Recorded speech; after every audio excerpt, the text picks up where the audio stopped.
Galera, bom dia, bom dia. Então a gente vai fazer um módulozinho aí hoje sobre funções, né? Que tá um pouco assim meio misturado, um pouquinho de ideias misturadas na tua apostila aí. Então a gente tem que organizar, a tua cabecinha em fatores aí essenciais, que é o início, né? Na parte de funções. Então nós temos que estudar o que é uma notação f de x, né? O que são os diagramas, o que é um domínio, imagem contra domínio nos diagramas, os tipos de funções nos diagramas, né?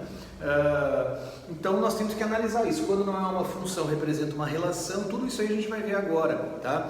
Então eu tenho que analisar domínio de funções também contigo, domínio de funções algébricas, tá? Contigo, a notação f de x, tudo é importante para tocar nessa parte aqui da tua apostila. Então a gente tem que fazer o seguinte aqui, galera. Ó, primeiro, na tua apostila aqui, a definição de função diz assim, ó, tá? Sendo A e B conjuntos não vazios, chamamos de função A em B a qualquer conjunto f de pares ordenados nas seguintes condições. Para todo elemento x de A existe um par xy em f. Se xy é pertencente a f, então y' igual a y, em outras palavras, em função não há pares ordenados com o mesmo primeiro elemento e com os segundos elementos diferentes. Fica difícil de vocês entenderem isso, isso aqui já não aparece mais em provas dessa forma aqui, tá? Então a gente tem que tomar um cuidado especial, a gente tem que ter uma atenção especial aí quando a gente trata em funções. Primeira coisa, tá? As funções, elas se subdividem em gráficos de funções, né? Um gráfico, uma linha contínua, uma linha pontilhada, qualquer linha, isso é um gráfico. E aí a gente vai ver quando é que isso representa uma função, quando é que isso não representa. Você pode ter um gráfico lá, mas não representar a função. Então desculpe a minha voz, que eu estou meio ruim da minha garganta, mas a gente vai tocando aqui com vocês. Então primeiro, pode ter uma linha lá, que pode representar uma função ou não. Então a primeira coisa que vocês têm que tomar cuidado é que nós nos subdividimos, ó, em diagramas e gráfico, tá? Então por enquanto nós temos a ideia aqui de gráfico, nós temos a ideia de diagrama. Eu estou apagando o gráfico, na verdade. Então eu estou colocando o diagrama com vocês. Então primeiro, para que vocês tenham ideia, então nós temos que analisar, certo?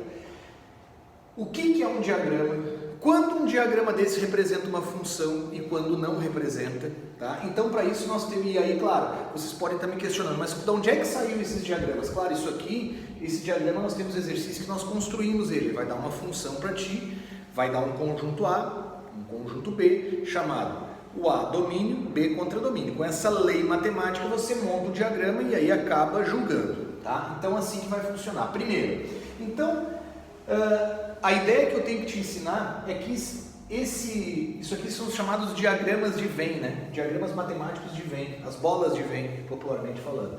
Então aqui, ó, isso aqui não é um diagrama, isso aqui não é um diagrama. Tudo isso aqui representa um diagrama de flechas, tá? Então, primeiro, eu tratei de trazer duas situações seguintes a vocês aqui, que é a primeira coisa que nós temos que tomar cuidado quando um diagrama representa uma função e quando não representa. É fundamental isso, tá? Vocês entenderem esse tipo de coisa. Então, só pela teoria que está ali, fica difícil de vocês dizerem para mim se há aprendizado, se há entendimento disso. Então, assim, a primeira coisa. Queridos, ó, nós temos alguns elementos, né, no conjunto A chamado conjunto, a princípio para vocês, né, que estão vendo conjunto de partida, alguns elementos no conjunto B chamados conjunto de chegada, certo? Então, queridos, olhem só o que acontece aqui, ó. Veja bem, quando é que um diagrama não representa uma função? Quando é que ele não vai ser função? Ele não vai ser função quando acontecer duas coisas. E outra, para você reconhecer quando um diagrama representa uma função ou não representa, você sempre olha para o conjunto de partida, tá? Esse cara é que vai te dar toda a dica e vai te dizer melhor quando isso representa uma função ou quando não representa, tá? Então assim, ó, primeiro, então a gente diz popularmente que não pode, que para isso aqui não representar uma função, tem que acontecer, não pode acontecer duas coisas, tá? Não pode ter elemento bêbado, né? Que dele, por exemplo, sai duas flechas. Lembra que o cara, quando está embriagado, por exemplo, vai olhar uma fechadura e olha duas fechaduras, né? Então, não. Então, não pode acontecer isso, ó, ter elemento bêbado, dele sair duas ou mais flechas, tá? Se acontecer esse fato no conjunto de partida, não é função. Estou deixando bem claro no vídeo para ti aqui. Outra coisa que não pode acontecer no conjunto de partida é o elemento cego. O que é o elemento cego? É aquele cara que não se corresponde com ninguém lá. Então, a princípio, ó, revisando, te dei um diagrama, tá? Te dei um diagrama, a primeira coisa que tu vai analisar é se ele representa uma função ou não representa uma função. Primeira coisa primordial para ti. Então, como eu falei, se tiver elemento bêbado, que dele sai duas ou mais flechas, ferrou, não é função. Se tiver elemento cego, também não é função, tá? Então fica ligado quanto a isso. Ok? Beleza. Então esses dois aqui já não se tratam de função, tá? E aí a pergunta é, Rodrigo, quando não é função, o que é? É uma relação. Então você tem um diagrama de dois conjuntos que estão se relacionando, mas não estão um em função de outro, não representam funções, beleza? Tranquilamente, show de bola. Então agora, esses outros casos aqui que eu trago, ó, são de diagramas que representam funções. Então todos esses quatro aqui representam funções, eu já posso mostrar para ti o porquê, né? Ó, todos representam funções. E aí no caso, queridos, de o diagrama ser função, e aí, se ele for função, nós temos que nomear essa função. Tá? Nós vamos nomeá-la como?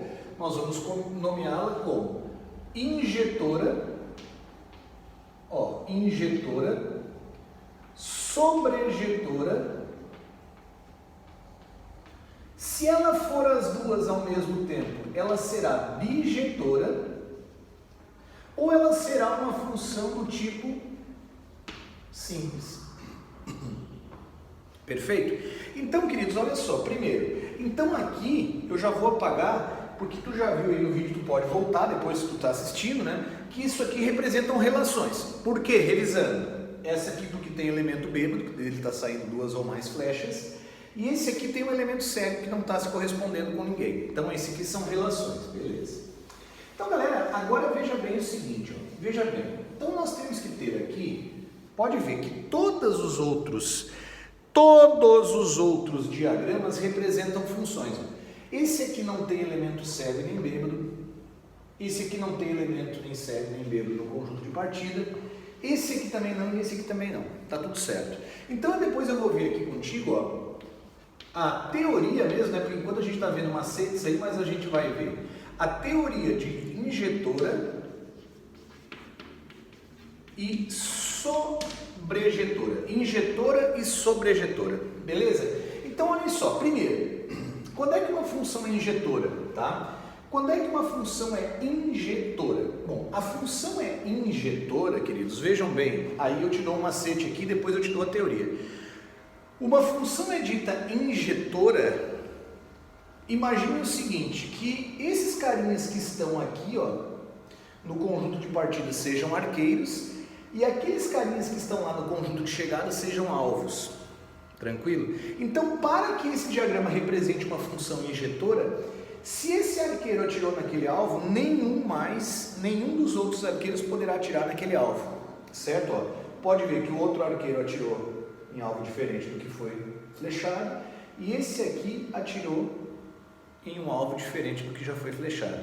Então, característica de função injetora. Então, na prática, ó, injetor é o seguinte, quando eu tenho x1 diferente de x2, nós temos isso aqui, ó, que f de x1 é diferente de f de x2, ou seja, elementos do domínio diferentes, imagens diferentes, ou seja, se esse carinha aqui, que era o arqueiro, atirou naquele alvo, os outros deverão respeitar e atirar em alvo diferente do que já foi flechado. Isso é característica de função injetora, tá? Agora vamos pegar aqui, ó, uma função sobrejetor, depois a gente julga tudo junto lá.